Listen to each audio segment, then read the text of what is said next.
আসসালামু আলাইকুম, সাফিয়া তাকরিম চ্যানেলে সবাইকে স্বাগতম। আমি পায়জামার এই মুহুরির ডিজাইনটি তৈরি করব। তার জন্য আমি এখানে এক টুকরো কাপড় নিয়েছি আর কাপড়টার পাশে নিয়েছি আমি 1.5 ইঞ্চি পরিমাণ। এখন আমি এটাকে একটি ভাঁজ দিয়ে সেলাই করব।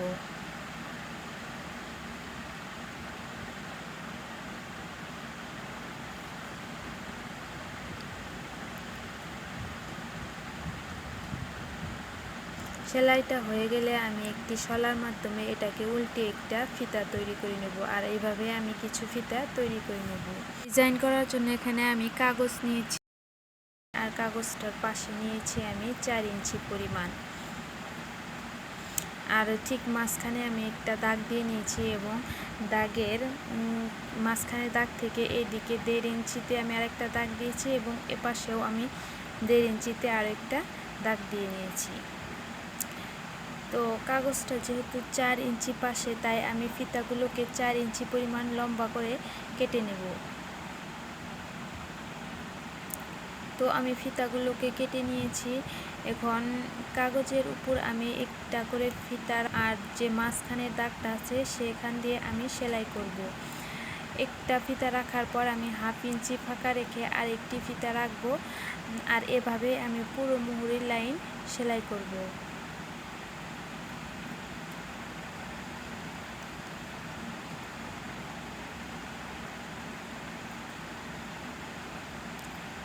তো মাঝখানে সেলাইটা হয়ে গেলে আমি এক সাইড থেকে ফিতাগুলোকে উল্টে ধরে ভাঁজ দিয়ে তারপরে সেলাই করব।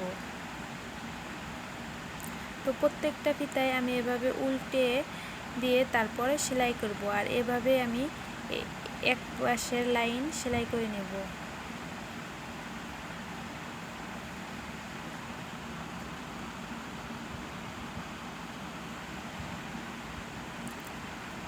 এই পাশে সেলাই হয়ে গেলে আমি অপর পাশে ওই পাশে যে সেলাই যেদিকে ঘুরিয়ে সেলাই দিছি এটাকে অন্য দিকে ফিতাটাকে ঘুরিয়ে তারপর সেলাই করব। আর এভাবে আমি পুরো লাইন সেলাই করে নেব।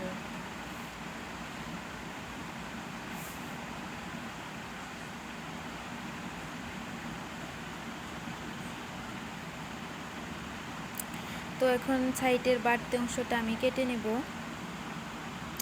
এখন পায়জামার কাপড়ের সাথে আমি ডিজাইনটাকে আটকে নেব। তার জন্য পায়জামার কাপড়টাকে সোজা রেখেছি আর ডিজাইনটাকে আমি উল্টো করে রেখে তারপর এখানে সেলাই করব।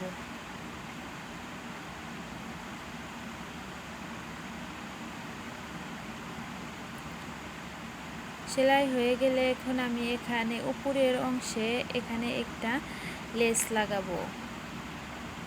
তো তার জন্য আমি লেসটাকে এই ডিজাইন থেকে কাপড়ের উপরে রেখে তারপরে আমি লেসের এক পাশে সেলাই দেব।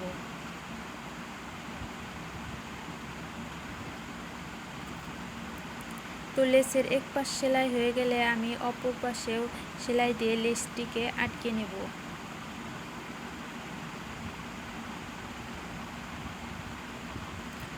তো এখন আমি এখানে আরেকটু কাপড় নিয়েছি আর কাপড়টার পাশে নিয়েছি আমি 2 ইঞ্চি পরিমাণ এবং লম্বা নিয়েছি মুহুরির সমান। তো কাপড়টাকে আমি দুই সাইড থেকে একটু করে ভাঁজ করে নিয়েছি এবং তারপরে মাঝখানে আরেকটি ভাঁজ দিয়ে নিয়েছি।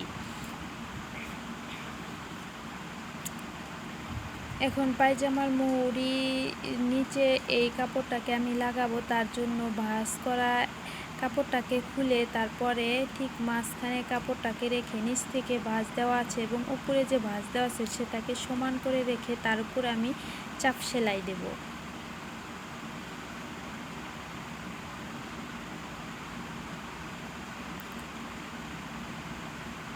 তো সেলাইটা হয়ে গেলে এখন নিচের যে কাগজটা আছে সেই কাগজটাকে আমি ছিঁড়ে নেব। তো আমার ডিজাইনটি তৈরি হয়ে গেছে। আজ এ পর্যন্তই। আল্লাহ হাফেজ।